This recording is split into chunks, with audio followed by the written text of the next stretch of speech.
unfortunately, the record company didn't know what to do with a three-piece sort of acoustic folk type rockabilly band. Yeah. It was a great band. Yeah. It just, everything happens for a reason, and now I'm doing this. And what about playing the bass, the stand-up bass? When you started with Levi, did you know how to play it? No.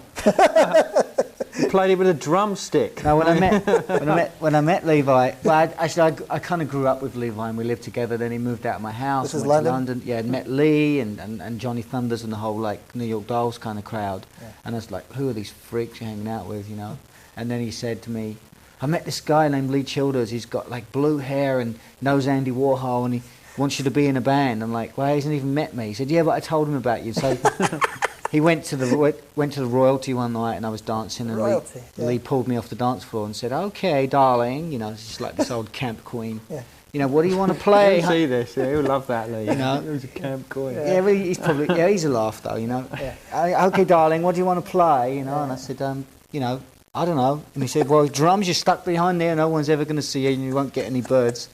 And you play drums and you'll get, shagged every night, So I want to see the tattoos as well. I think that was part of it, wasn't it?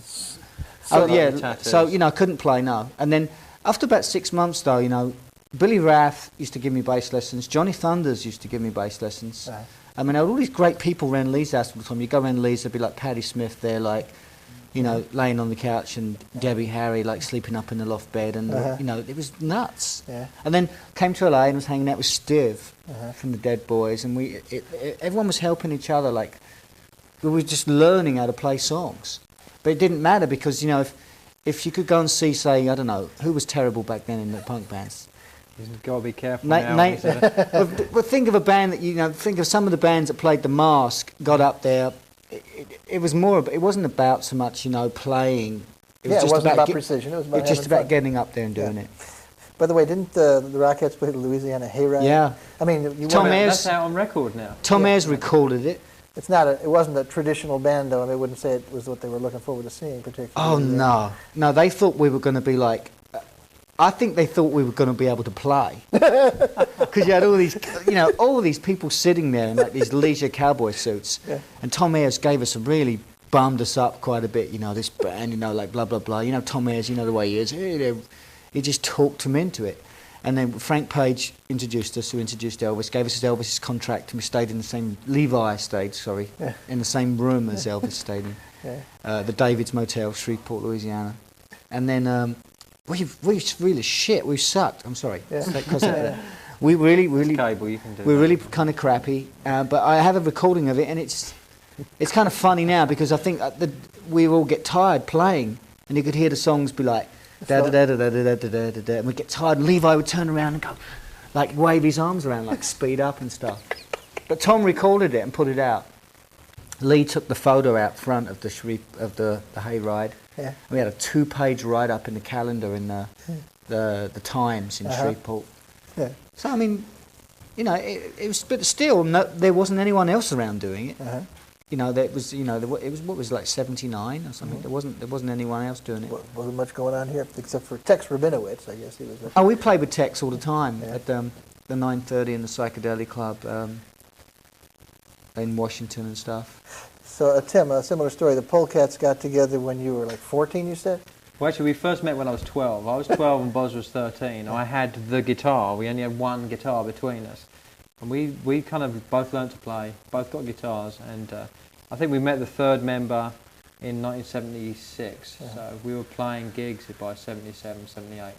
We weren't really doing. But you were doing rockabilly. Yeah, it was full on. It was like why did you do that? Since nobody was. Well, you had the Teddy Boys, but nobody young was doing. Well, it. we were into like bands like Crazy Cabin. We also liked punk. I mean, Crazy Cabin's a Teddy Boy band that nobody in America has ever heard of. Smutty's got it He's tattooed. got a Crazy Cabin tattoo, but so you actually caught on to the Teddy Boy band. Yeah, we were into Teddy Boy bands, but there was. You got to remember, in England at the time, there was a lot of hit records making the national charts. Jungle Rock, Hank Mazel was number 2 in the national chart. Right.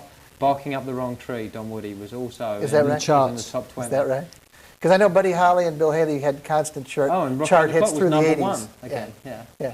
So the general public were aware of this alternative rock and roll, this alternative 50s rock and roll. Don't know if it was called rockabilly at the time, but the general public were aware of it.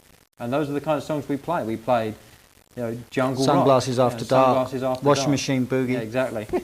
What I found amazing was coming here with Levi and meeting like Robert Gordon and Tex Rabinowitz and Campy and Cramps. Yeah. Lux obviously knew a lot about music, Mhm.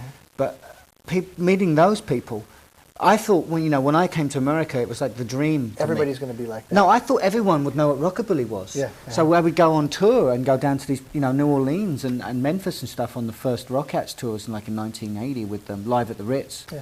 And I'd have to explain in detail to Southern people what rockabilly was. Yeah. They were my age, and they're going, Yeah. I never heard of that before. I go, rockabilly.